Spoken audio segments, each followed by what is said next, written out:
You know, Southside Phoenix raised me different, if we're being honest. Mama was a hustler. Streets taught the economics. We was eating crab legs and we was eating ramen, you know? So there's both sides of the coin, if I'm being honest. What you about? Yeah, Southside Phoenix raised me different, if we being honest. Mine was a hustler in the street and taught the economics. We was eating crab legs and we was eating ramen. Showed us both sides of the coin, if I'm being honest. What you about? What I'm about? It's two different things. What I do, what you did. Fellas, what's good? What's good? Time for another edition. This episode 10. You might not like it podcast. Sir Octavius, Sam, what's good, fellas? How we feeling?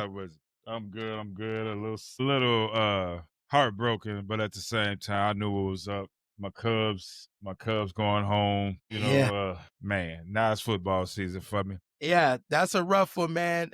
Just went final 3-1. Yeah. The Milwaukee Brewers moving on to the NLCS to face the Los Angeles Dodgers. Sir Octavius, how you feeling, brother? Yo, I'm on 10. I'm on 10, man. I'm excited. Hey, look, I'm always repping, something with the Valley. Preseason kicked off. Booker is looking like Booker, so far. It's preseason, I get it, but, I'm excited. Basketball got my heart. And like I said last week, Cardinals got a big game. It's the game that could put us on the map. So, I'm excited. The Valley Live, you know what I mean? Like, let's get this shit running. Let's get this shit running. This is a big week. Put the Cardinals on the map is crazy. But ladies and gentlemen, it's October, my favorite month, because at the end of the month, it's costume time. It's Halloween. And, I know I've been rocking different do-rag, but also I've been rocking different gauges every single day. And these are my Frankensteins. Yeah. So I love Halloween. It's October. And with that, it also means playoff baseball. I think everyone knows who Mr. October is. But unfortunately, the Yankees are out. We talked about that last time. Sam, we had some hope. We had some faith. Y'all came back, man, tied it up 2-2. Feel like Milwaukee just, they tightened up, got it done. I know you said you stopped watching. You felt like you were jinxing them. 3 home runs decided this game. It was a 1-1 tie. And then I believe in the fifth inning, they broke out. Yeah. And Hap had a big opportunity there down the back stretch to make a play, runners in scoring position, shoot the Cubs, man, down the back half of that game. They got 2 runners on with 0 outs. So a lot of missed opportunity. You want to talk about it? I know you said you felt like you knew it was coming. You want to say a few words, man, as a Cub? Well, we always say, can't wait till next year. It's football season now. I'm going to let it go. Okay. I'm one of the main ones that said, Brewers was a better team, to keep it real. Yeah. We was missing our aces. One of our aces, actually both, a rookie ace and our ace that got injured at the beginning of the season. Look forward to the off seasons, see who we going to sign. Hopefully we can get Tucker back, but it is what it is. We got some in the waiting in the minors, waiting to come up that can still do damage. So we all good. It's Craig Counsell. Okay. Going into his next season, I think he showed us who he is. So it's gotta hurt. It's gotta hurt a little for Craig, though. No, Craig used to coach that team. Yeah, and they used to choke in the playoffs under him. All that's true. All that's fine. But he got a couple extra million to come over, so it is what it is. But we're doing better than we have been as him as our manager, and I expect great things later. So it was a good season.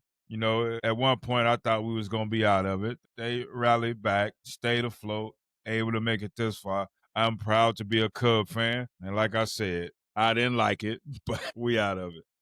You might not like it, but if this was the NBA, we'd have pictures of the Cubs on the boat going fishing. We'd have pictures of the Yankees going fishing. And the D-backs, they would have gone fishing a long time ago. They never would have. We would have pictures of Mercury going fishing. Yes. The Las Vegas Aces completed the sweep.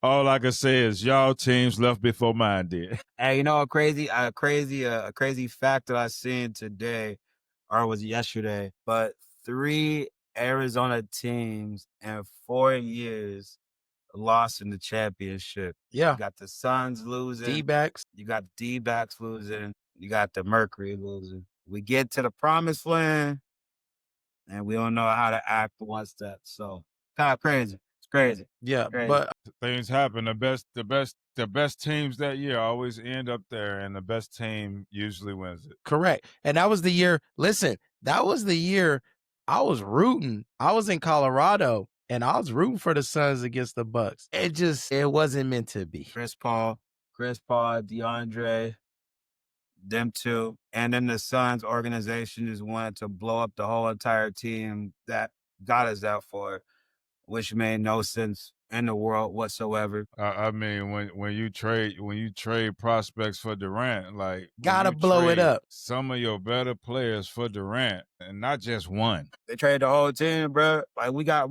rid of the young. We got rid of young to get old. Question that move. You have to question that move. Yep. And now why you get rid of the young to get 2 old veterans? And like I'm gonna say this respectfully, and I don't even know if I can cuss, but I'm gonna say it. Fuck Bradley Beal, real shit. Fuck Bradley Beal. Fuck Bradley Beal. Just cause I'm wearing some Sun shit. Fuck Bradley Beal. But I know that's not the topic. 3 of the times. day. Okay. Like you what Bradley Beal do? That's what I'm trying to say. Not a damn thing. Not a damn thing. Oh, that's his problem. That's the problem. You mad at him because he hurt. No, I'm mad because he didn't do a damn thing. And because then he hurt. When we was trying to no. And then when we was trying to trade his ass to get some potential all-stars to Arizona, this motherfucker's like, oh, I don't want to leave Arizona. Motherfucker, we don't want you. No, that no trade clause. And now Kevin Durant is in Houston. Y'all got a great young player in Jalen Green. Just keep him away from the Cougars and AZ, and y'all should be fine. Hey. So, fellas, let us get started. That's the intro, man. Again, you might not like it, podcast. There was a game Thursday night, and I feel like there was someone on this show that said something about the Eagles' downfall and how they will not be talked about as the best team in the NFC after this game. Well, and the Giants put in work. 34-17. Again, I know y'all are all gonna say, well, you still didn't have the confidence to pick them. Bruh, no, I didn't. But I called it. Cam, Scat, Pack, and Jackson Dart. Bro, they came in and did exactly what I said. They had something to prove. They, got beat up pretty bad that last game, and they came in with something to prove. And I think they really, really shine. And the Eagles. So y'all kind of both was right. He said that chemistry over there with the Giants at the beginning of the season. I mean, that was with Russell Wilson. Don't give him that. Do not give him that. The Giants is the Giants. Got a new feel. I never brought up, or maybe I did bring up Russell Wilson, but I said that they have a whole new culture. He brought up Jameis Winston. I did. But Jameis Winston that's an energizer bunny that's on the bench that's going to get the team to feel how they feel. The only person that I didn't bring up. I ain't gonna go that far. Oh, I ain't gonna go that far. I'm just giving you a little credit because you called it. I'm being real. Like Jameis Winston. I'm not saying that he was going to be the quarterback to change it, but Jameis Winston. I don't know if y'all ever watch any of his things that he be doing on the field or whatnot. Like he gets the team to have a culture. Like he's just a good guy to be around, regardless of exactly. And look, to all my Arizona fans out there, my apologies. I didn't say anything about Scatterboo, but when I was watching the NFL draft, I was excited that he went to the Giants. And look, he got his primetime debut, and he got to showcase who he was. And look, for all my ASU fans, last year when we was watching the playoffs and we got to see what my man was doing, I mean, he's just doing what we seen him do. So I told y'all it's a whole new culture over there, bro. They swaggy a little bit. And look, I'm not saying that they're going to go any far, but they definitely a different Giants team. And I think we can all agree with that. Cam Scatterboo, 3 touchdowns. Jackson Dart, 196 passing yards.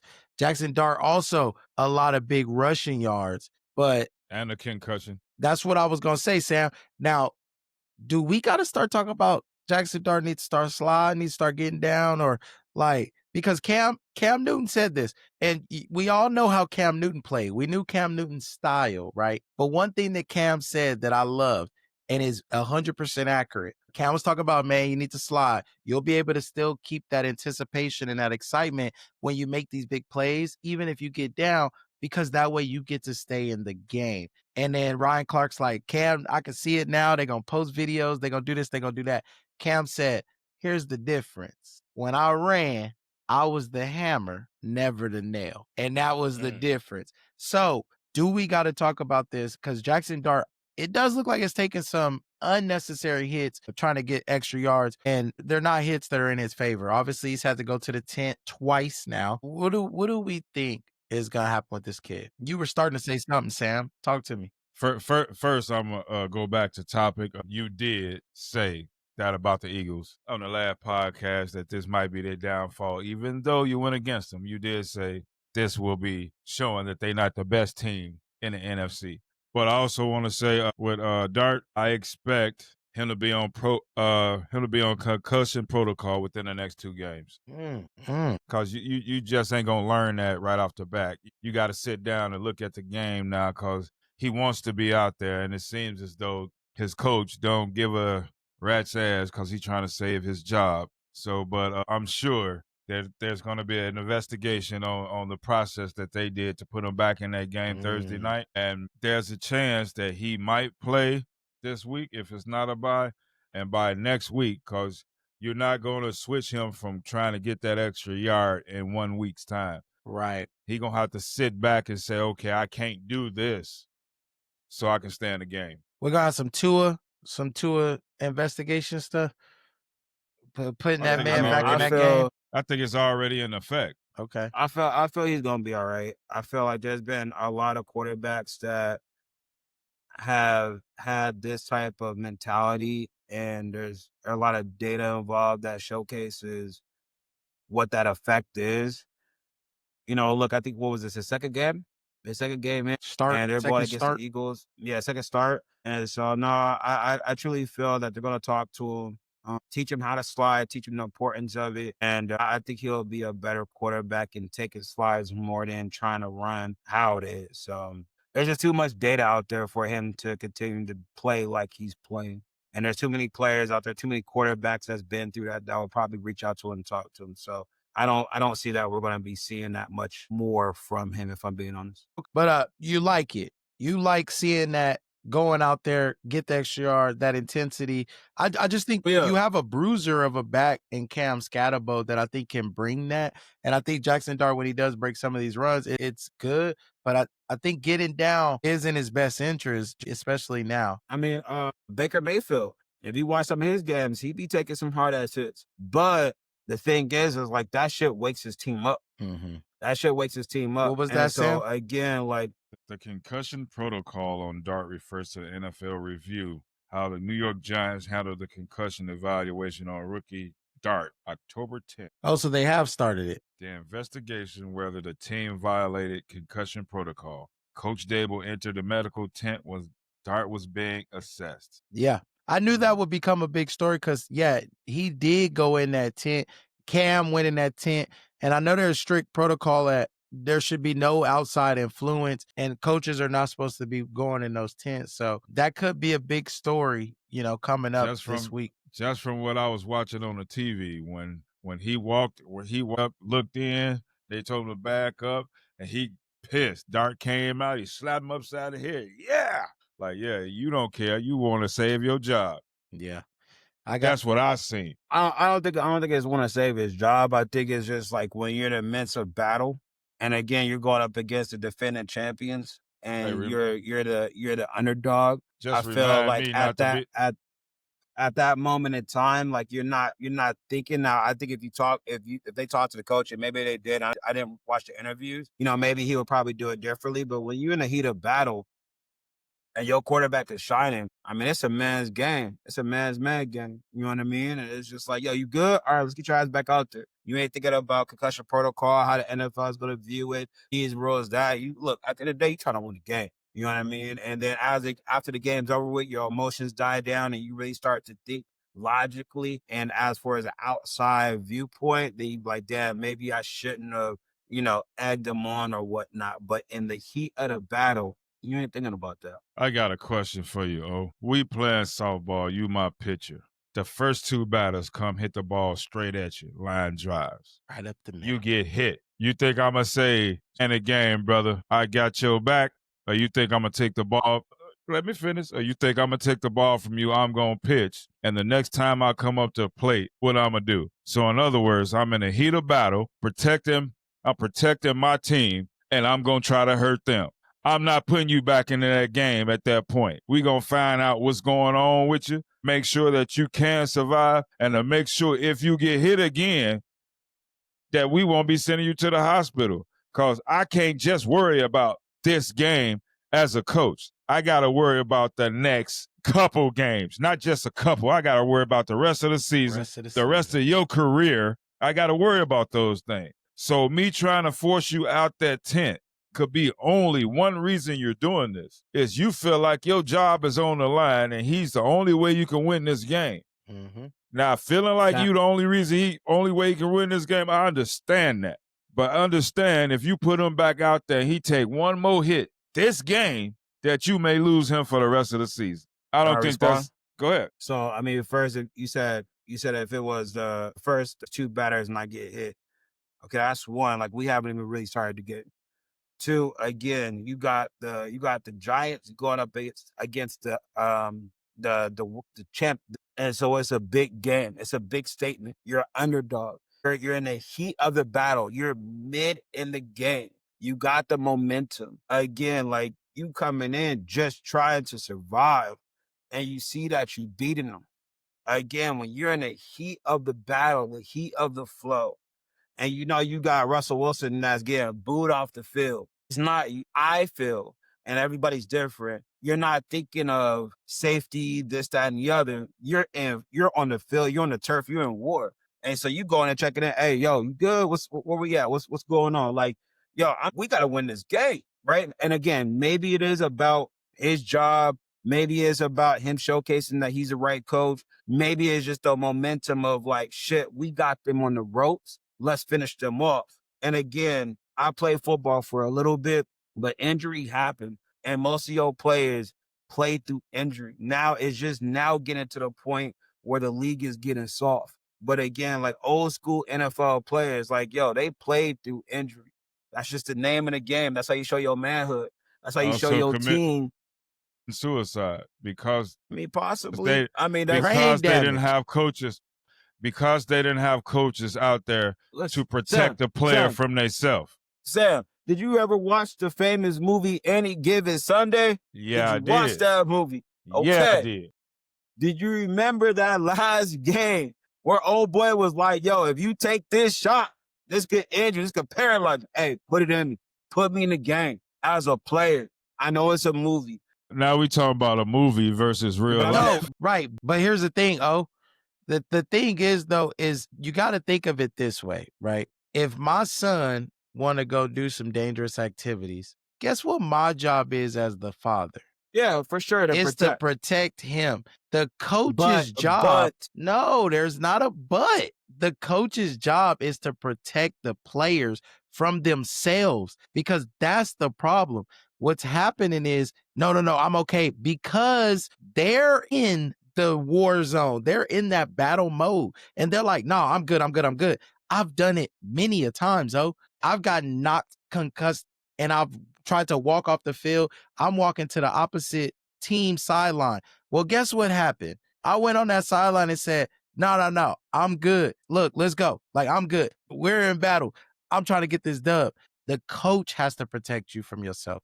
And that's what the coach's job. If you neglect that, it's for one reason and one reason only. Your job is on the line, and you know it. So you trying to get him back out there. Because if you could put on your resume, you beat the defending Super Bowl champs with 2 rookies, hey, I should be in this position still. Okay. So I'm gonna say another thing. The momentum was on their side when he took that hit. Scatterboo was handling his business. I think Russell Wilson could have handed him the ball the rest of that game. And if that was bad, they could have brought in Winston. You know, I'm just saying. There's no way in the hell you enter that tent and you demand for him to get back in that game. There's no way you do that. So again, I'm agreeing with what y'all are saying as far as ethically and after the game is over with, should that happen? Yes, I get that. But both of y'all are fathers, correct? Yes. Okay.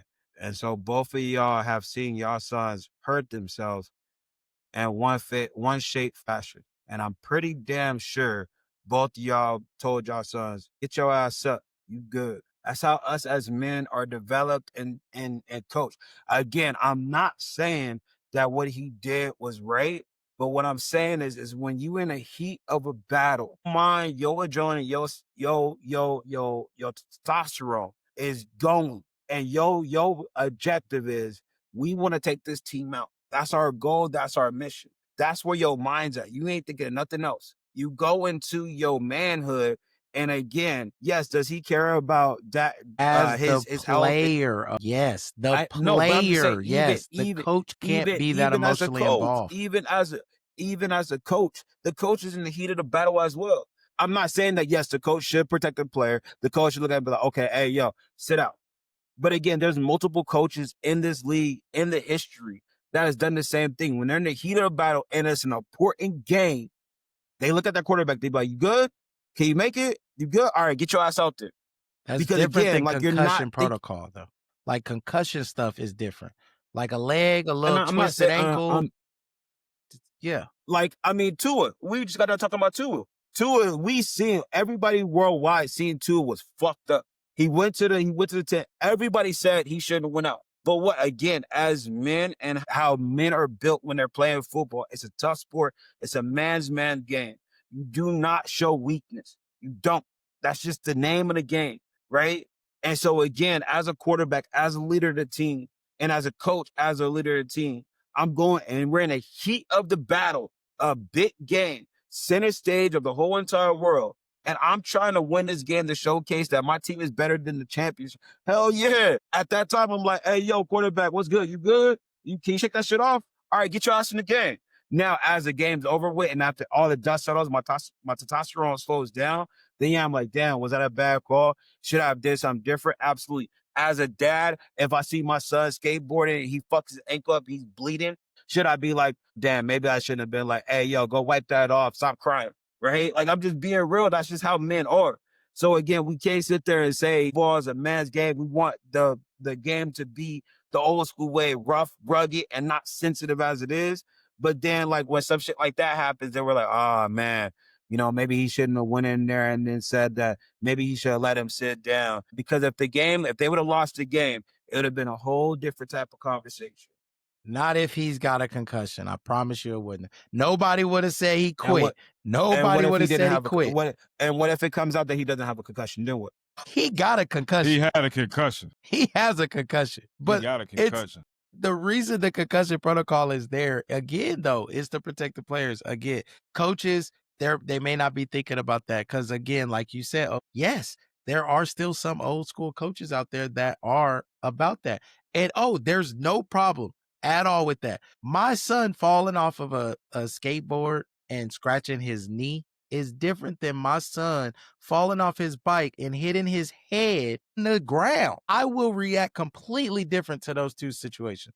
His head trauma is completely different than anything else. You twist an ankle, hey man, you good? Can we tape it up? Get back out there? Bro, you get a concussion? Bro, that can impact a lot more. And that's all. Man, I mean, my dad was military. I was riding my bike. I fucked up my pinky. My pinky was hanging, literally. And my dad said, rap. My pinky toe was hanging. I came in the crib, hip hopping and like crying. My dad said, hey, wrap that shit up. Right. You good. Right. If your head was hanging, if your head was bust open. My dad's military. My dad would be like, stop crying. Hey, We gonna figure this shit the your fuck. dad I'm just military, telling you, but one of his military mates had a busted head. He was gonna pick him up, put him on his shoulder, and carry him to safety. So I know damn well he wasn't gonna tell you to get up and keep it moving. Mm-hmm. If you got blood coming out your head, I know he ain't gonna do that. But and again, there's nothing wrong with the in the heat of battle. Yes, you're absolutely right. You think about Matthew Stafford, right? Or I'm sorry, not Matthew Stafford, Jay Cutler. Sam is very familiar with this one. Sam, Jay Cutler, two completely different situations. Jay Cutler quit. Yeah, he did. Jay Cutler didn't get knocked out of that game. Jay Cutler said, no mas. That riding on a damn bike. Yeah, those are completely different situations. Even the Lamar Jackson situation, when you look at it, no one really, okay, what happened? Everyone was saying what happened. Why did you walk out the game? Did you quit? Because it did not look like he was limping. It didn't look like he got hurt. We just saw him walk off the field through the helmet, and it looked like frustration, but it came out later that it was a hamstring injury. And which, yeah, hamstring injuries, I guess, can be. I've just seen hamstring injuries be more like, bro. Yeah. You feel that. Walk. You're not just walking off the field and throwing your helmet out of frustration. Cutler right? was faking. Right. Now, that's the Sam. difference. You know what I'm saying? What's up? Sam. What's up? Why do you say Michael Jordan is better than LeBron James? Why? Yeah. It ain't because he played through injuries, bro. Because he doesn't. of physicality. He never of the said. league. Please don't get us off on a tangent for trying to prove your point.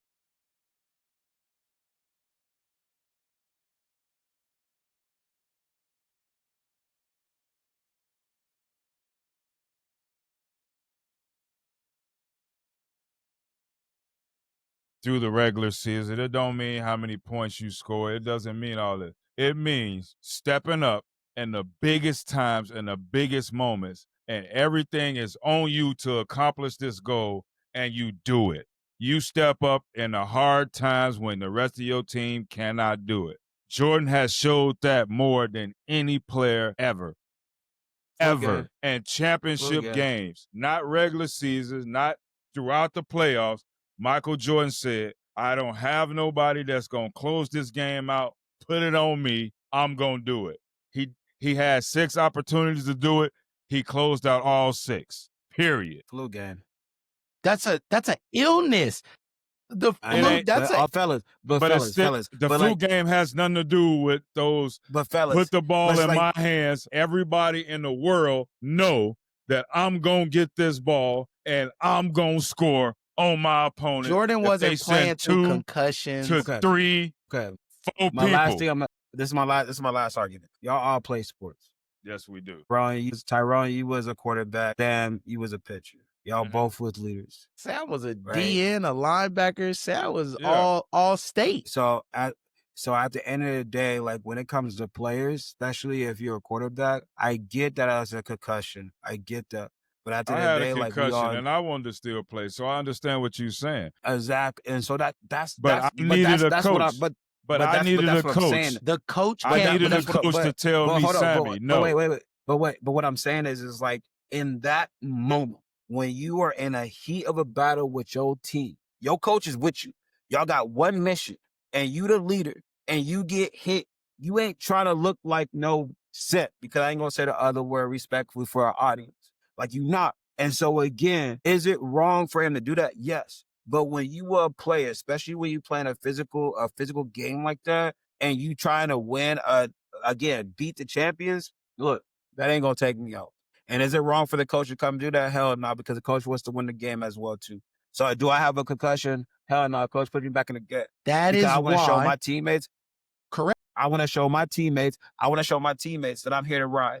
And then the coach, yes, it's the coach's job to be perfect or the right coach and be like, no, you got to have a coach and sit down. But fuck that. A coach, I've had coaches where it's like, you good? I'm looking at you and I know you're not good, but if you telling me you're good, all right, get your ass on it and we gonna risk this. That's why they took it out of the coach's hands. That is exactly why. Because that's why they took it out the coach's hands. Oh, think about it this way.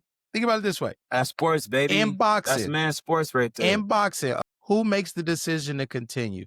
Do the corner or do the damn referee and the doctor? Who makes the decision to continue?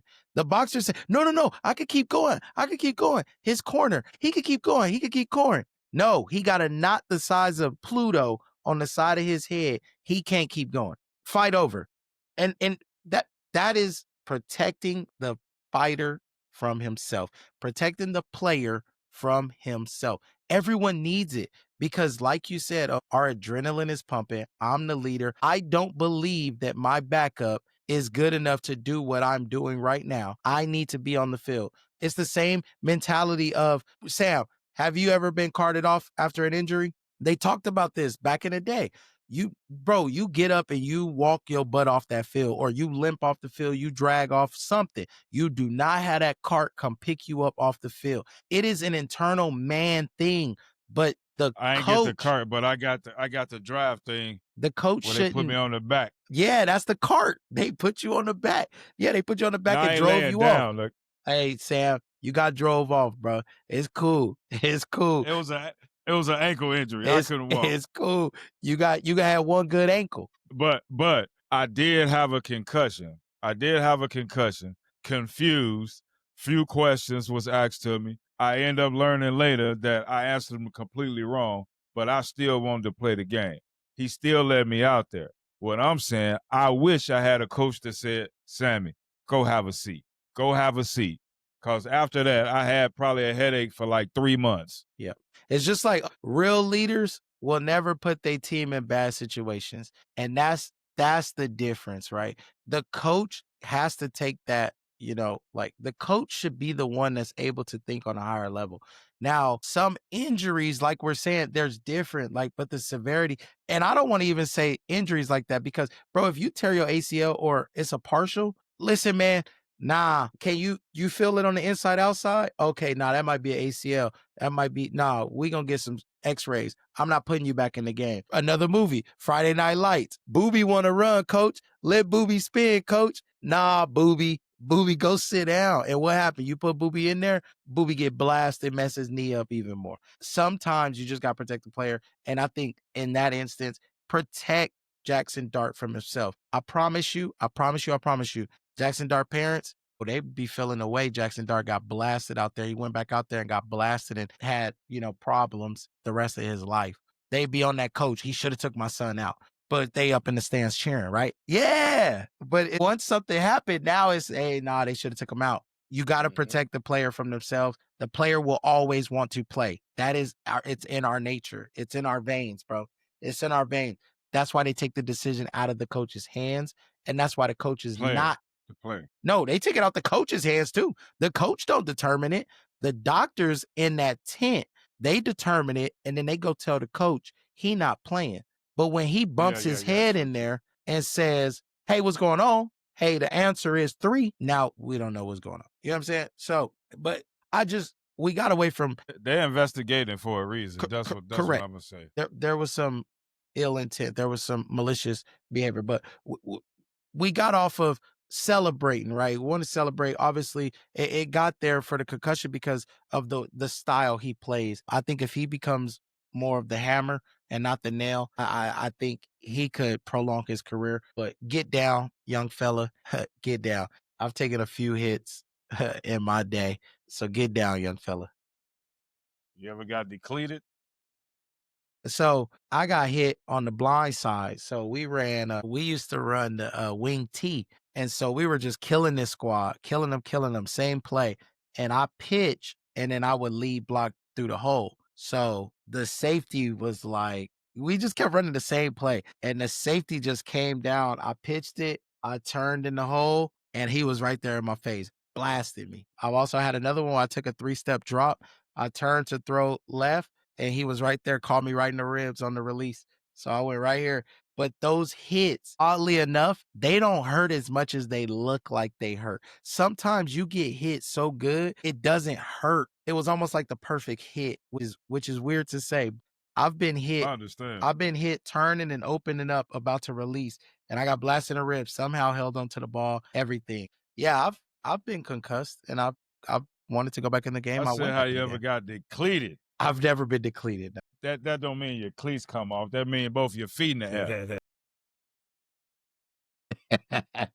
I got declared on special teams, bro. I depleted somebody on special teams. Man, I got depleted. Yeah. South Like, we I'm played running. South Mountain. I depleted somebody on a punt return, bro. Complete blindside, Sam. I felt wrong for doing it, but it was the perfect opportunity against our rival, bro. I And you depleted, supposed bro. to did that, but I got declared on special teams. I'm the shooter on special teams.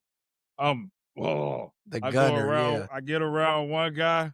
Now I see my target. Where did he come from? I've never been depleted, man. I've been run Man, over. I've had like a and lot I of ain't no things little happen. guy. Man, I know, Sam, for you to get depleted, bro, is crazy. Man, What'd I you, did not see. 6'2", 6'3"? Yeah, I got depleted, bro. And I don't even know how big the guy was. All I know is I got hit. I seen my target. I said, "Oh, I'm smashing him." Soon as he get the ball, I'm ready Oh from my nowhere. Like, God. where the hell you come from? Oh my God. Hey, some more things went on in sports today. Deion Sanders and them Colorado Buffaloes beat another ranked team today. They upset Iowa State 24-17. I definitely got to shout out Coach Prime. Deion Sanders and his Prime. Buffaloes went out there 24-17 and upset Iowa State. Man, they was banging with TCU the other week too. TCU wound up pulling out that game by multiple scores, but man, dude, the team looked good still, 3-4, but like to be able to bang out with some of these ranked teams, I think you get a couple of players. Deion has proven, I think that Deion can coach. Deion can put a game plan together and, he can do it without his kids. He made the decision, to change quarterbacks and it's been paying off. They've been playing some better football, but I just want to shout that out, man. That, obviously the allure and everything with Colorado football ain't there without, Mr. Shador out there. But I think there's still a lot of positivity in that. Speaking of Sanders, Just Shador coach. is now the number 2 quarterback. Shador Sanders, QB2. Are we done with the disrespect? No. I really think that was some of the players, fed up with Stefanski, whatever his name is. Hey, listen, Myles Garrett has come out and talked about. Rumor has it that he came out. No, And this he is not a confronted him. rumor. You're saying behind closed doors. He Okay. confronted the coach. Okay. There was an And interview. a few other players say, "Hey, we ride with Shador, like we want him in." I mean, look at the interactions. Like this is almost like the cool manager, that everybody think, well, you just too cool with the team. But it's like, no, bro, I'm cool with the team because they respect the way I lead. I'm cool with the team because when I need to do things, they will adhere to some of the instruction that I'm giving. I'm cool with the team because I understand the team. I don't use the team. You know what I'm saying? Like there's a lot of different styles in how people look at and perception of, who you are and what you're doing. But I think, finally Shador get the QB2. I think if you see Dylan Gabriel playing bad, how short is the leash is a question that I got, right? How short is Dylan Gabriel's leash or how long is his leash? Because that could be another thing too. You keep him out there too long and then put Shador out there in cleanup time. But QB2 finally got the announcement, but Myles Garrett came out and Myles Garrett spoke to his preparation, him being early to practice, him staying late at practice, him doing all of the things that you like to see him do, going over game plans, going over schemes and different things with the coaches, getting himself ready to be the guy when his numbers call.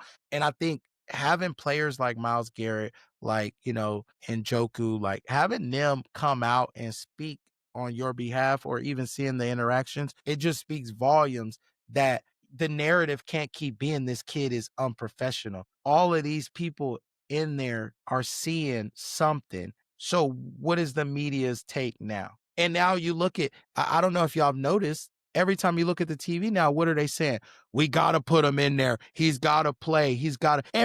For some reason now everything is shifting. Now it's, well, you got him. You got to play him. Well, if you don't play him, why don't you get rid of him? And it's no longer about, Shador, the unprofessional pro, Shador, the cocky pro, Shador the not prepared pro, Shador. Everything has changed now. So what happened?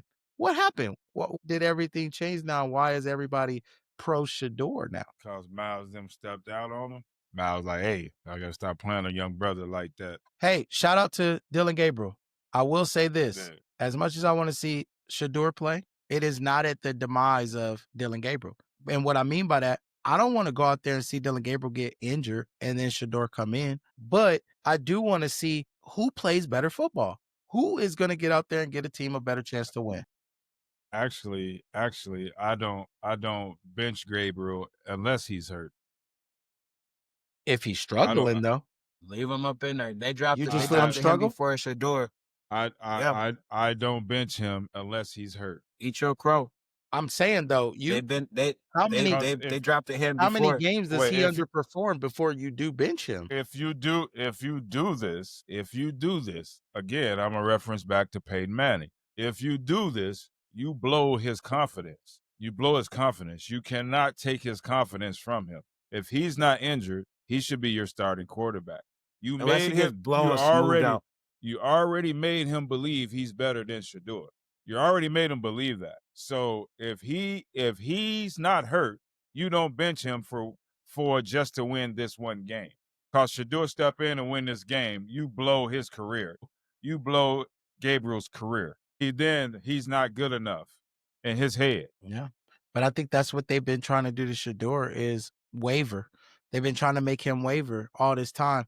And I think that's the difference, Sam. You got to be ready to do these things, bro. You can't let outside things that are outside your control impact who you are or what you do. And I think Shador has been a great pro with some of the things that he's been going through. Yeah, Shador's going to be fine. But Shador's going to be fine whether he plays or not. Like if Shador doesn't play this whole year, he will be fine because of his name. Somebody is going to pick him up regardless if he plays or not. So I don't agree with that. Yeah, not because of his name. They would have drafted him already. But what I'm gonna say, but Sam, we agreed that they didn't draft him. They didn't draft him particularly just because they were trying to send a message. But now that he's in the league, like even T said last episode, they got him on billboards. The NFL wants to market him because he's a marketing person. The number one jersey sold. Number one jersey sold. So I think at the end, I'm actually agreeing with you on our episode 8. Like, I'd rather see him sit down and continue to learn. Yeah, that's what I'm saying. And I'm also saying, like, you don't bench Gabriel unless he's hurt. I'm saying the same thing. It's no slight against Shador in no way, shape, or form. Like, Shador is the future of Cleveland.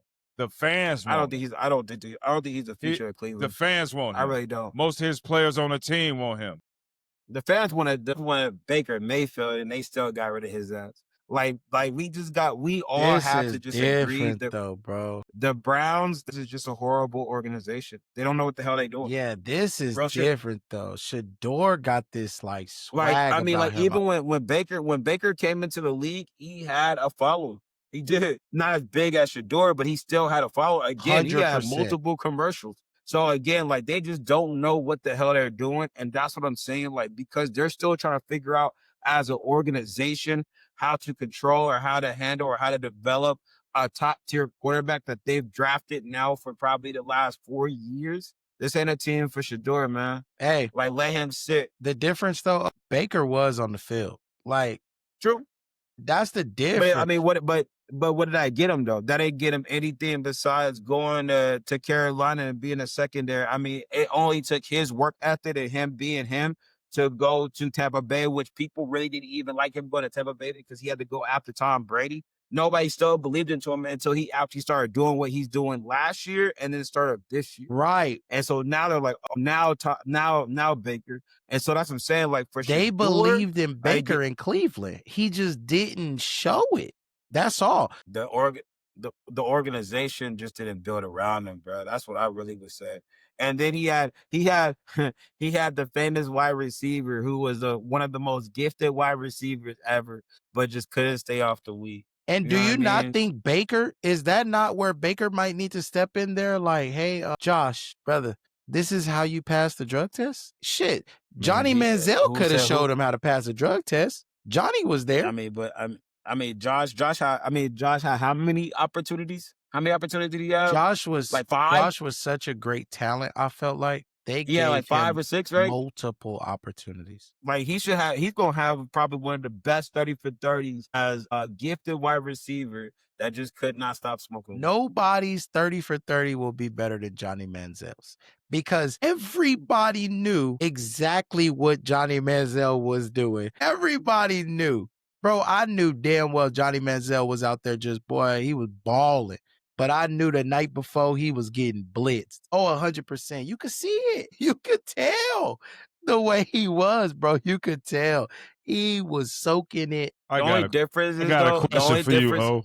The only difference between Johnny Manziel and Josh is that Johnny Manziel came from money and Josh didn't.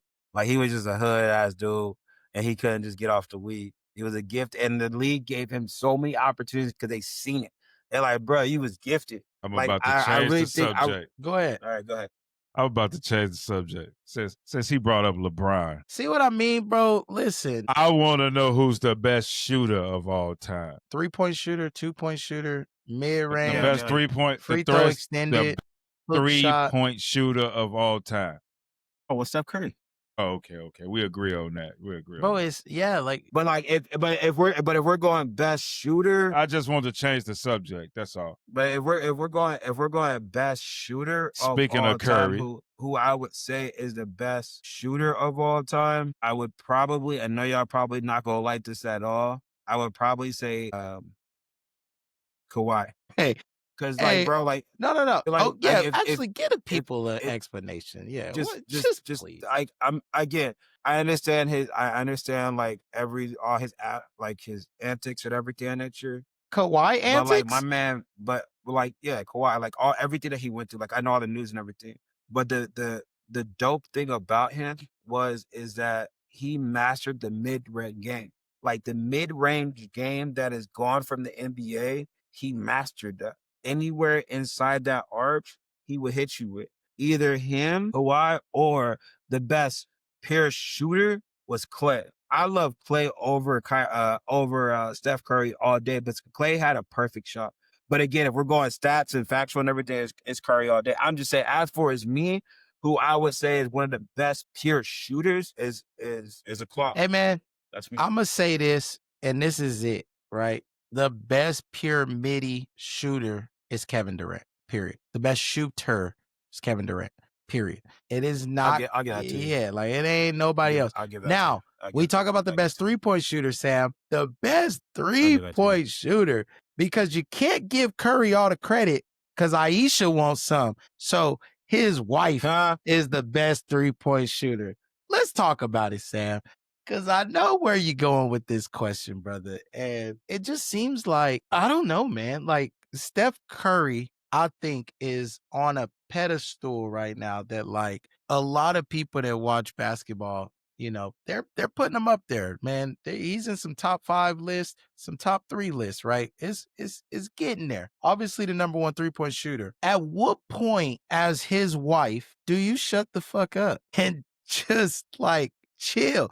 Like if we're promoting your business, babe, if you got a new venture, if we're growing and doing, like, cool. But I feel like we've seen this story before with successful men and then women that seem like they want to outshine their men's success. And I'll bring up one for you, Sam. What does Savannah James do? Bro, be a Savannah. Savannah taking care of the crib. Savannah like Bron talk about it all the time. Bron's like, look, she let me focus my entire life on basketball. When I retire, my entire life will revolve around my wife, in which I 100% think she deserves that. Now, not to say I think that women's place is to shut the fuck up and just go sit in a corner or, wait for me to come home, go get the kids ready.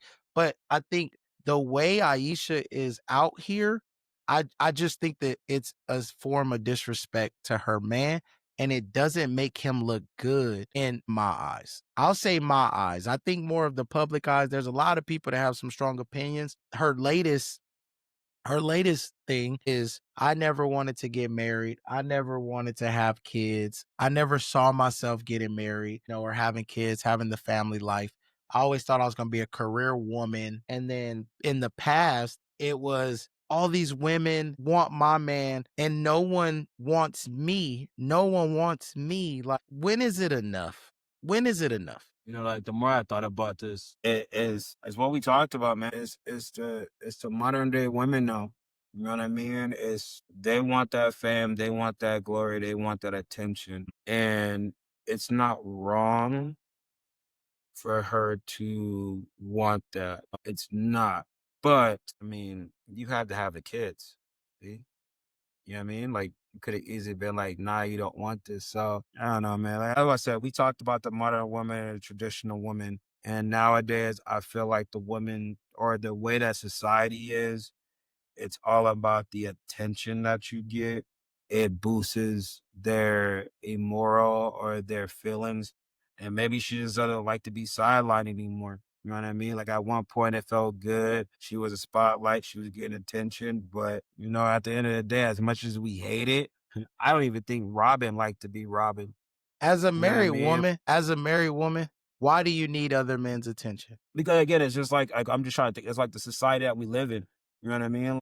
It's TikTok, Instagram, Snapchat, Facebook, so on and so forth. And when you're sitting at the house as a woman that has everything, deep down inside you don't. When you look at other women that's getting what you desperately, truly, really want. And so again, I'm not saying that she wasn't happy with her life or what she went through, but when you don't have to do anything, then you always lust for more.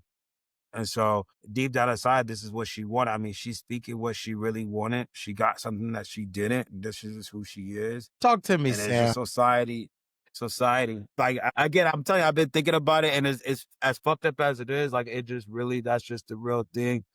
As for what is up. Talk to me, Sam. As a married man, and even if you weren't a married man, just what do you think?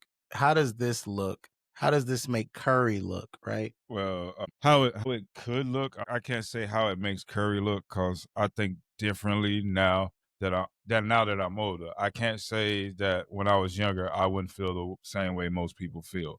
But first of all, the way it sounds, when you have a wife that's jealous of you, then that's not a good fit. Because when she's jealous of you, that's a lack of respect. It's envy, and you shouldn't envy your significant other. Biblically, when you say I do, y'all are one. So with that being said, she totally disrespected a man. For him to be quiet and not stand on it, it makes him look bad. She shouldn't be putting all their business out, his fetishes, all those things that she's putting out there. And to actually seek another man's attention and say it on national TV, to go on the red table knowing the type of person that they are. I mean, all these things. We know who Jada Pinkett is. Yeah. All these things saying that I don't respect my man, even though I'm married to him. The world know, and all these things too. And most of her appearance is actually denouncing the man.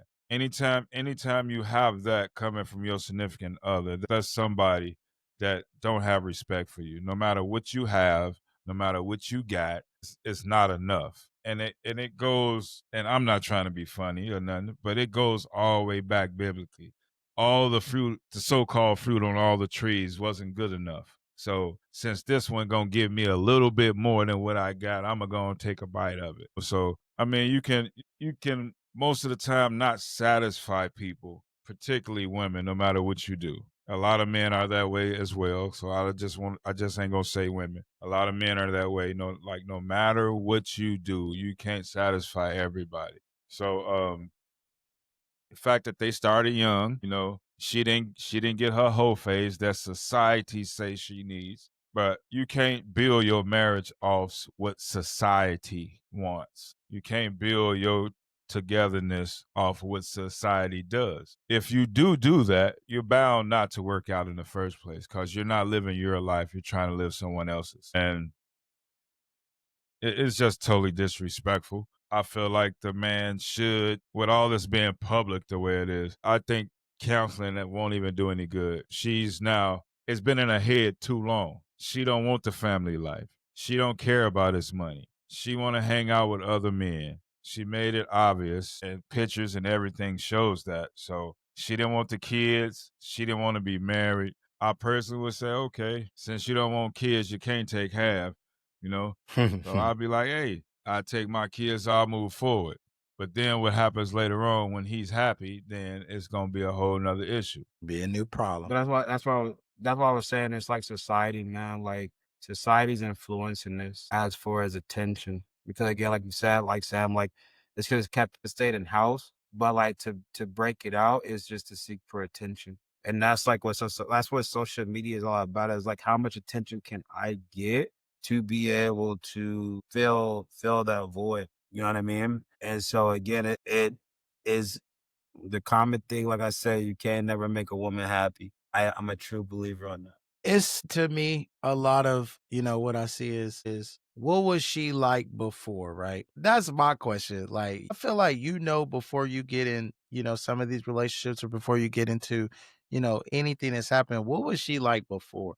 Like, was this a concern early? Like, did I potentially just think that the money would, like, okay, she'll calm down once I, start making some big dollars and, different things like this. But I don't know, Sam. I just look at the history of, like, what's going on, and, people that are successful and have significant others, and how those roles are played. And I even look at it from both ends. Look at the women that are successful that have men that are less successful, and how those men don't come out and overshadow the breadwinner. It's like, essentially, right? Like, now, look, she making bread. Like, she got way more money than a lot of people I know outside of Steph Curry.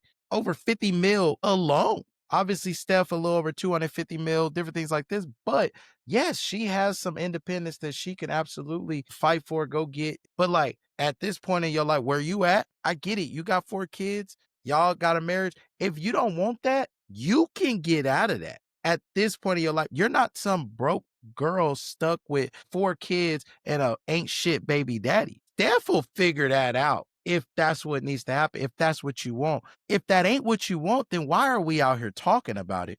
What's really going on? And it's like, oh, did say, bro, you said it too, Sam. It ain't enough. It's never enough. And that's the problem. Where do you draw the line? And, like, when is it ever enough? And as a man, at what point do you just sit back and say, you know what? I'm done with this shit.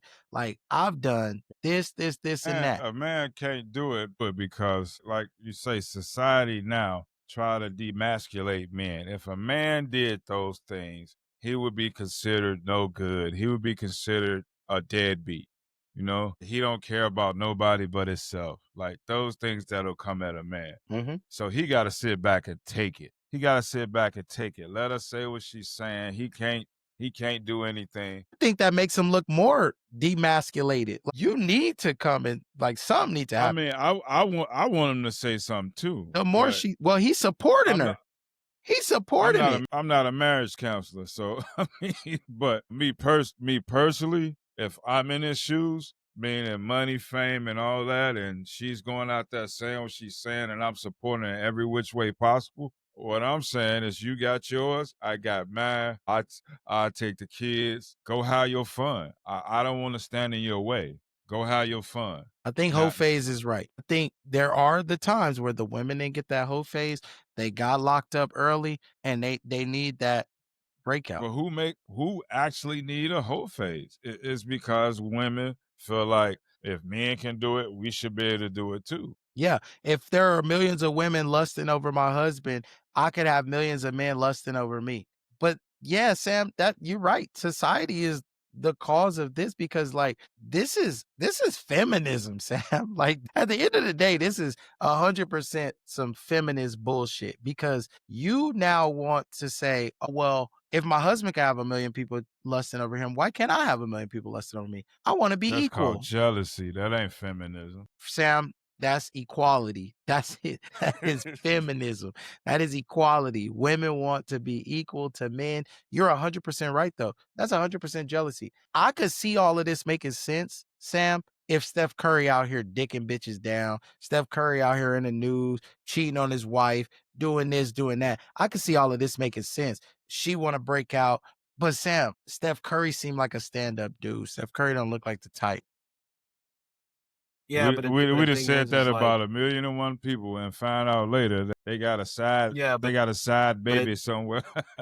So, Nah. Yeah, but the thing I don't know. Not Steph. The thing is, though, is like the one thing that we're not putting ourselves, which we don't have to, in her shoes, and being on Instagram and seeing all these comments that women are saying about her husband is making it. So again, I'm not saying that is right, and I'm not saying what she's doing is right, and I think she should still keep it in house. But again, the day society that we're in with OnlyFans and everything, and streamers, this and so on and so forth, like women want that attention. Women want that attention, man. She got the money. Go do it. You stop. confusing me, Yeah, bro, man. you is like, You're confusing the hell out of me. Are you for or against this?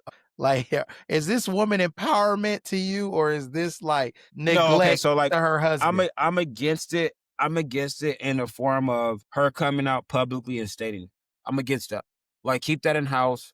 That's your husband. You know your husband's profile. You know his platform, everything in nature.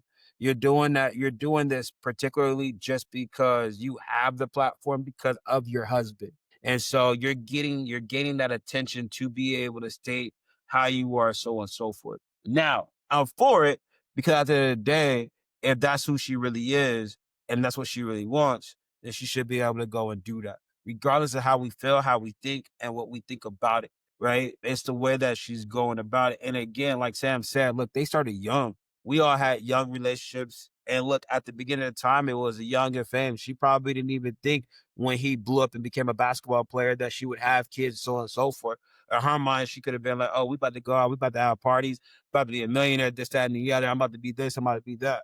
And now it turned out to be where she's a wife. She's a stay-at-home wife. She can't do anything, but she's on social media all day because she doesn't work.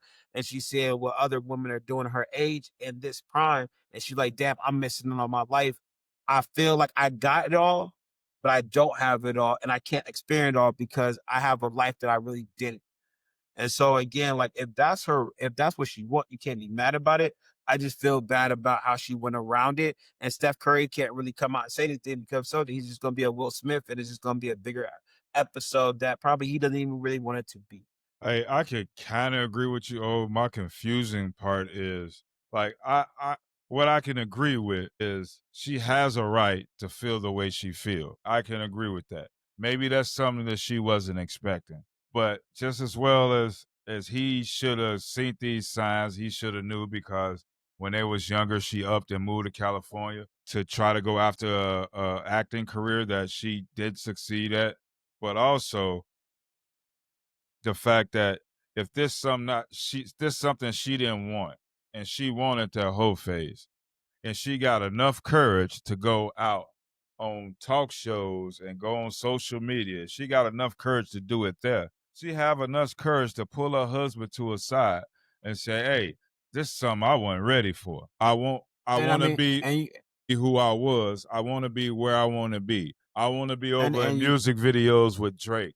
I want other men giving me attention. And you're right, but we don't know if they even had those conversations. And again, like as much as like she wanted to be a movie star, who's to not say that Steph Curry was like, yo, go do that. Again, like I mean, he's a worldwide celebrity. So again, he's traveling, he's doing his thing, he's living his life, and she's stuck watching. Would your wife be at a Drake concert in the back with shorts on up her ass? Would your wife be back there doing that? No, don't first off nothing. First of no, all, nigga, don't first off nothing. That's the point. If he's not allowing her to do what she want to do, would your wife be at a Drake concert knowing who this cat is, who tell you in all his song that he'll drug you up and take it from you? I mean, would your wife be in those areas? Would a girl you call, not even your wife, a girl you say might wife you up in the future, would she be in these situations? You want my honest opinion? Nigga, that's what we've been trying to get from you this whole time. Stop beating around the damn bush with this conversation. I'm being honest. Stop trying to, I got female leaders beneath me, so I want to be safe. I'm just being honest. Like, I'm Steph Curry, B. Like, I mean, do what you want to do. Do what you want to do.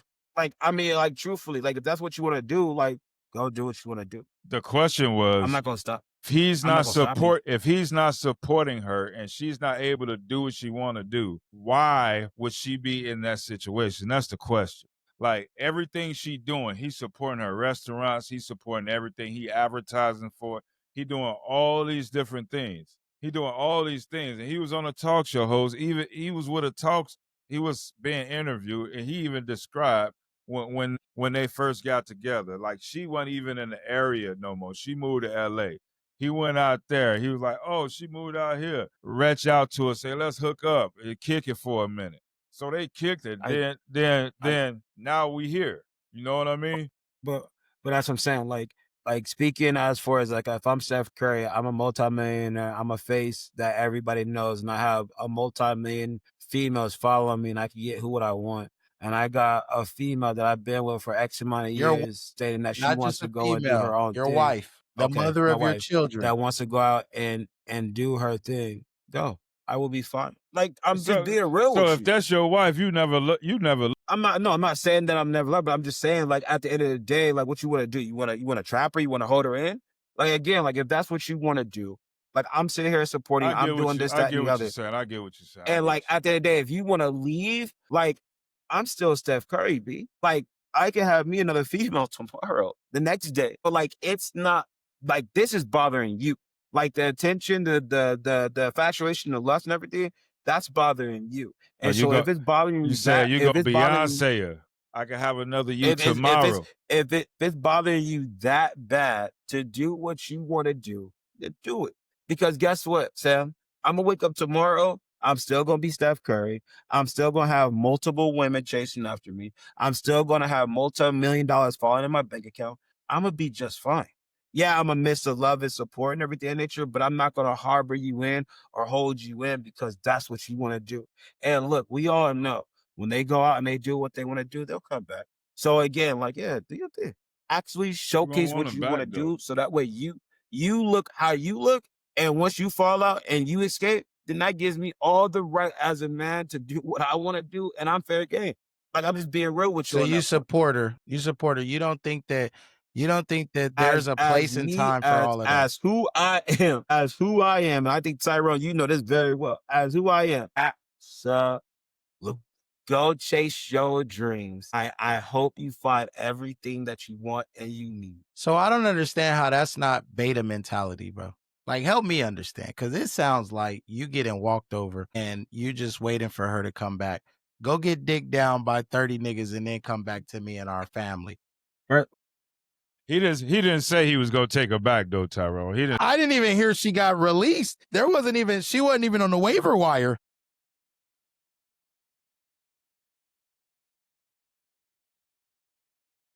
But you did say she'll be coming back.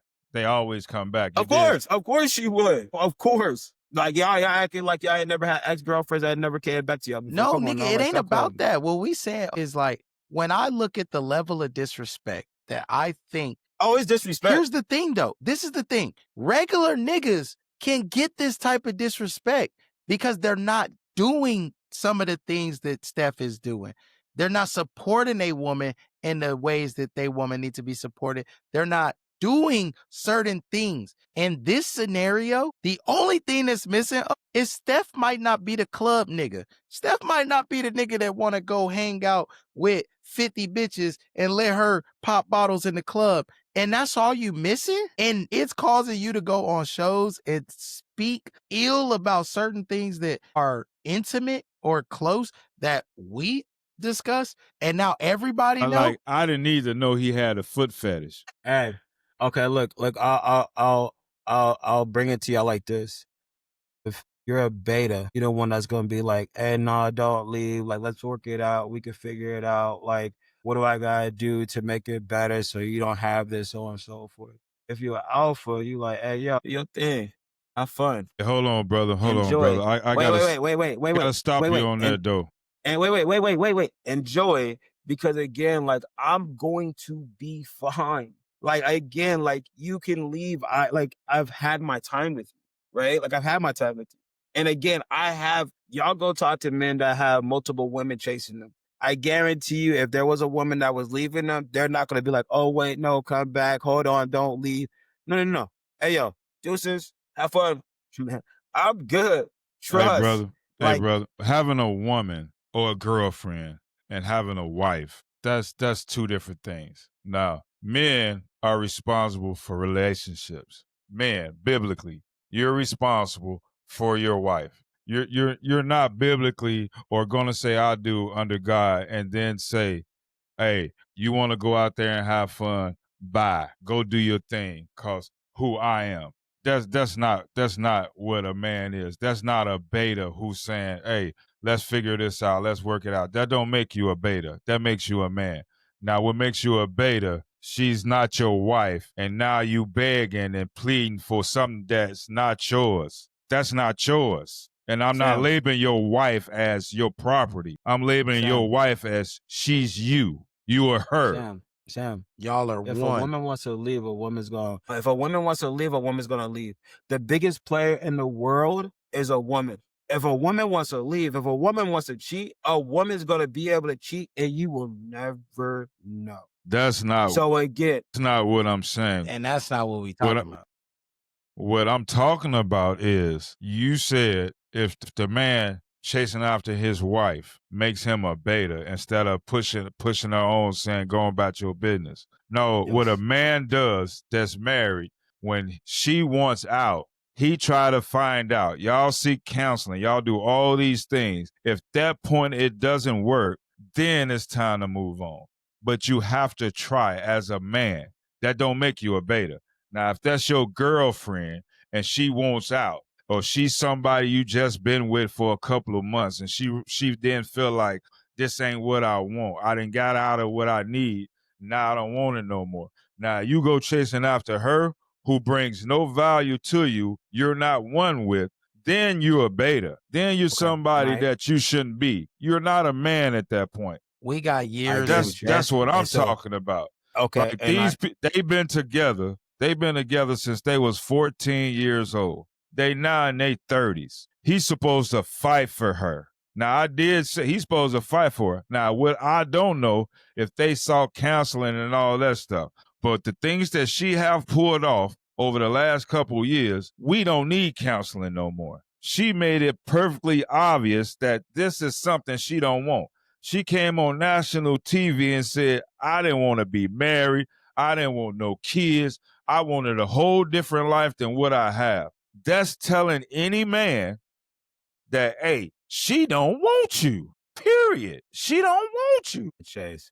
So exactly, Sam. So if you said if she's your wife, your wife would never go publicly and air out your laundry. She will come his to wife you and talk did. to you, and exactly. But again, if I had a wife, my wife's gonna come to me, and then if she sit there and say, "Hey, babe, this is what's not making me happy." Okay, yes, as a husband, as a man, that's when you sit there and you fix it.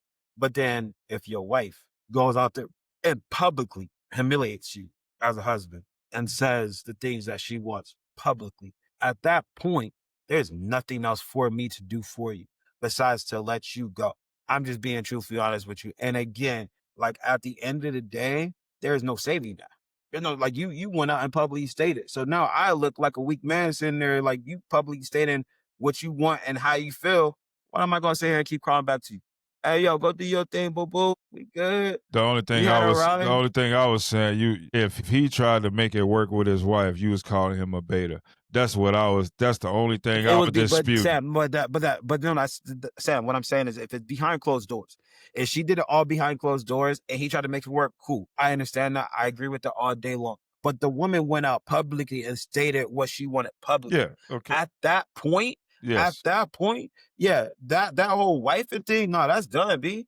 Like you could have came to me as my wife and said something, and then I could have sat there and I could have fixed it. But you wouldn't air me out publicly trying to get attention. So no, at that point.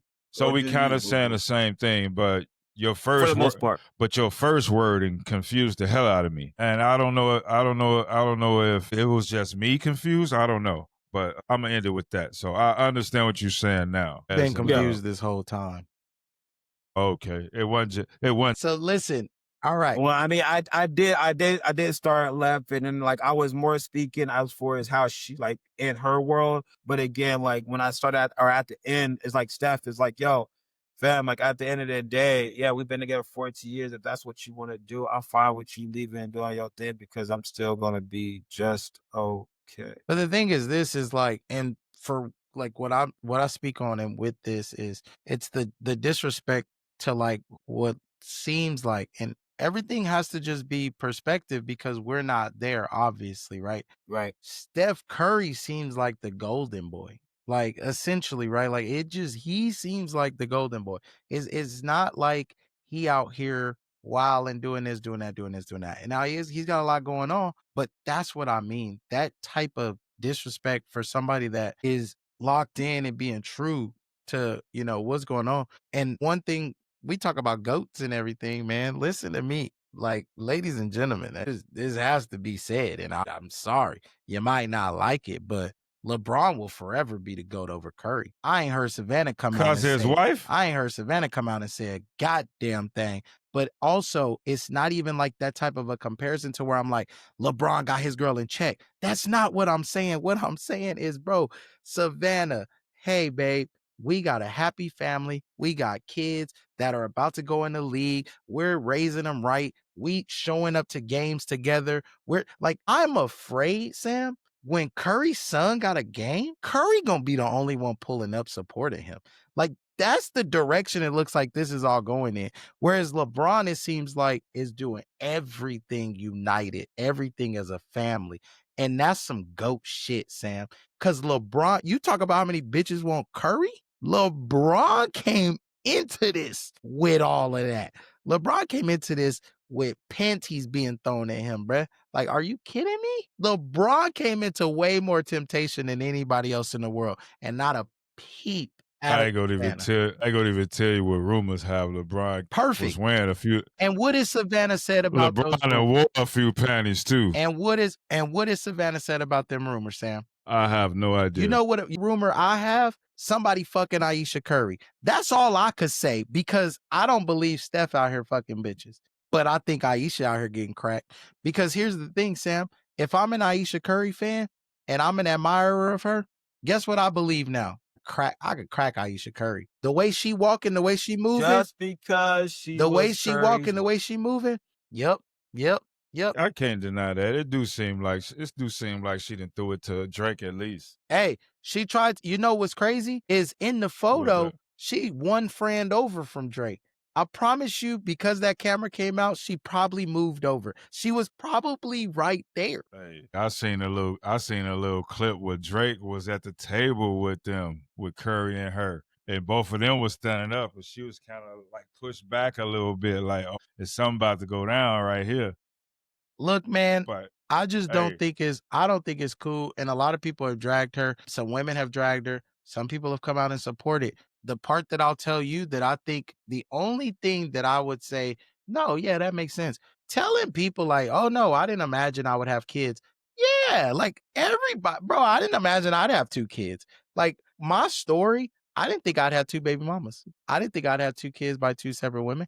I thought if I ever had kids, I would be the dad that was like, I got a kid, I love my kid's mom, and like it's just gonna be us, and then we're gonna go and we're gonna build this big happy family. Like, bro, yes, everybody, that is okay. That part of the storytelling and the dream is fantastic. I agree. There's nothing wrong with that. It's all the other stuff at the red table. It's all that stuff.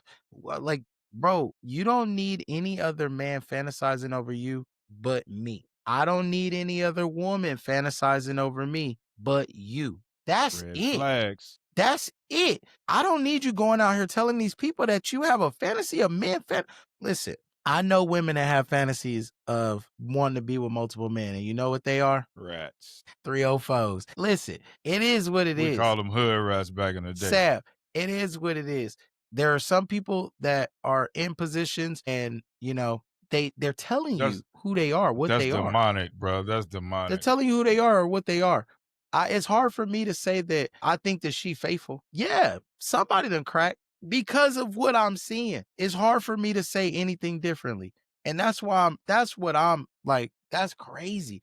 And I think women that do that, because imagine how many women that would be ecstatic to be in that position because they've been through everything else. That the grass ain't always green on the other side. I'll just say that. The grass ain't always green on the other side. And people have realized that. People have walked that. People have lived that.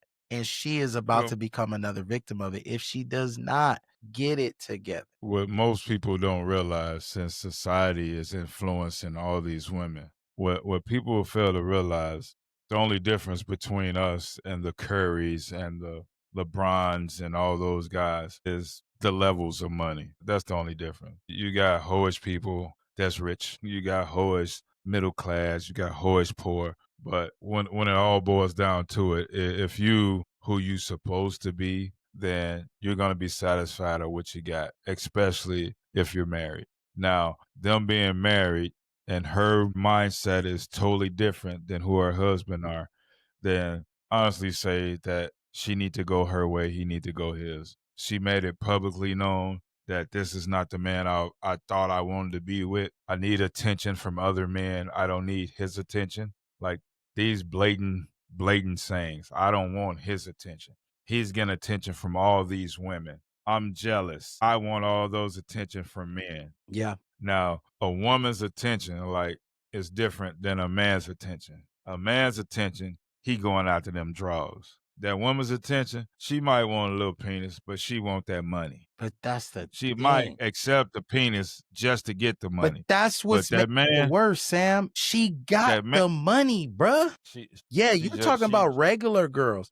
That's what I'm saying. That's what makes this thing all so much worse is, bro, she ain't a regular girl. That means she is. Only thing she That got means is she money. out here for some penis, bro. She out here for the experience. She's a regular chick. She probably want a train ran on her. Like, if we being real, like, it's, bro, Sam, I don't know how else to take this. Like, if that's what I'm saying, like, Sam, I have more loyal women that I casually date than his wife, bro. That's a problem. That's a problem. Casually dating women have more respect for me than his wife. The famous saying is you can eat lobster and steak for 30 days, but eventually you're going to want some McDonald's. Let that sink in. So here's what we're going to do, guys. October 19th is fastly approaching. We've already hit October 11th. No damn McDonald's. Bruh, like, what the fuck? Like, hey, them hot and spices be hitting, boy. Oh, boy. Listen. This boy crazy. Listen, This boy crazy. October 19th is quickly approaching. I'll be arriving in Arizona on the 17th. We'll set up at the tailgate again, the Cardinals tailgate for the Arizona Cardinals versus the Green Bay Packers. We'll be live and we're working on getting some of our You Might Not Like It merch. Have some out there for you guys. Pass it out right now. You can catch us on YouTube. Like and subscribe. Catch all our content. We're dropping 2 episodes a week. But the biggest one, October 10th, Arizona Cardinals tailgate. I'll give y'all all the lot information. Y'all pull up, celebrate with us. We're going to be listening to some music, grilling. We got plenty of Cardinal fans out there. And I'm going to invite my Cheesehead Nation, and we're going to be turned up. But ladies and gentlemen, we started with Deli every day, and I got some new shit. We call him Barry White. Put my boy Wyatt Barry. He gonna get y'all going on the outro. Ladies and gentlemen, you might not like it. Sam, deuces. Pain. It's been months. I reached out once. It's been months. I only hear from you ever so often. I reached out once. Got burned and ignored. And now I feel kind of numb. It's not your fault, no, I won't put that on you. We did have fun. It's done. It's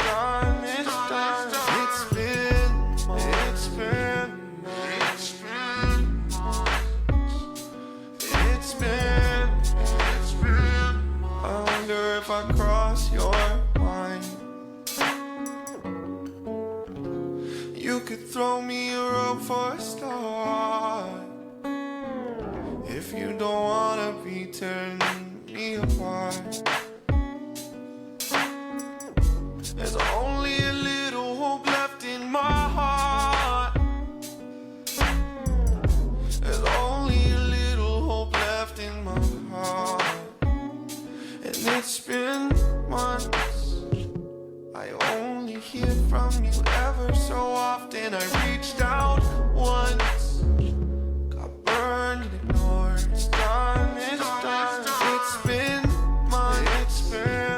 I only hear from you ever so often. I reached out once, got burned and ignored. And I was the surgeon's tool, I was the scalpel, I was the pool of blood at your feet, and you felt depleted. And I would be made a fool if we continued. I know that this venue is quite nice. It's good to see you. It's been months. It's been months. I wonder if I cross your line. It's been months.